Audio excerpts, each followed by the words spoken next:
જતા ભાઈ ભેગો કઈ રીતે કટકો છોડી દેવાનો. હાલો દોસ્તો, તો આ જોવો આ ભાઈ વ્લોગ બનાવે છે, અત્યારે વ્લોગ બનાવવા આવી જશે. આનું નામ શું છે ભાઈ?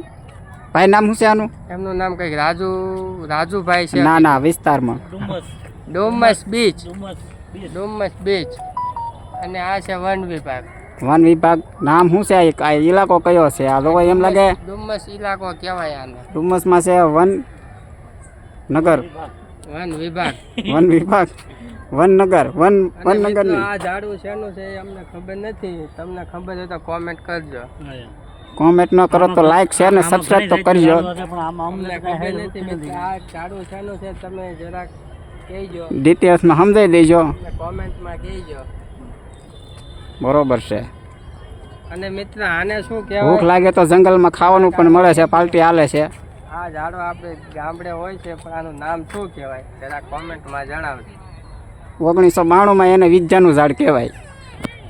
આપણે નાના હતા તે વિદ્યા તરીકે વાપરતા, પણ હવે તો આ મોટું છું, આ વિદ્યા કરતા તો મોટી વિદ્યા થઈ ગઈ. આ વિદ્યા મોટી થઈ ગઈ ને આપણી વિદ્યા વહી ગઈ છે હવે. કેમ કે ભલે તો આપણી વિદ્યા જાતી જાય ને. બદામ છે મિત્રો. પકા બદામ, કચા બદામ? બદામ નથી તો શું છે? બદામ આ બધું કેમ સુગંધી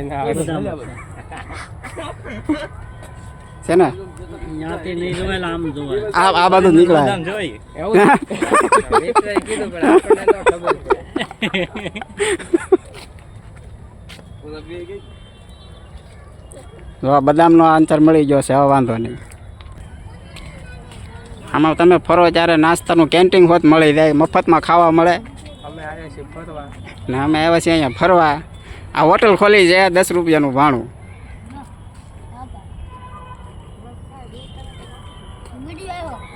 આ હું ખાવ છો?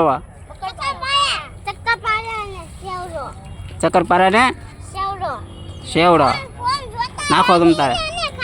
ઈ ખોટી વાત કરી નાખી, હાવ નકામી વાત છે. એ આવી વાત જ ન થાય.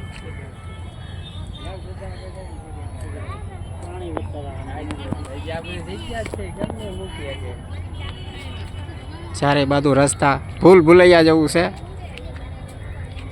હાલ તો ખાવા જો ને. ચા ખાય છે જો આ તો. અહીંયા તો ખરી.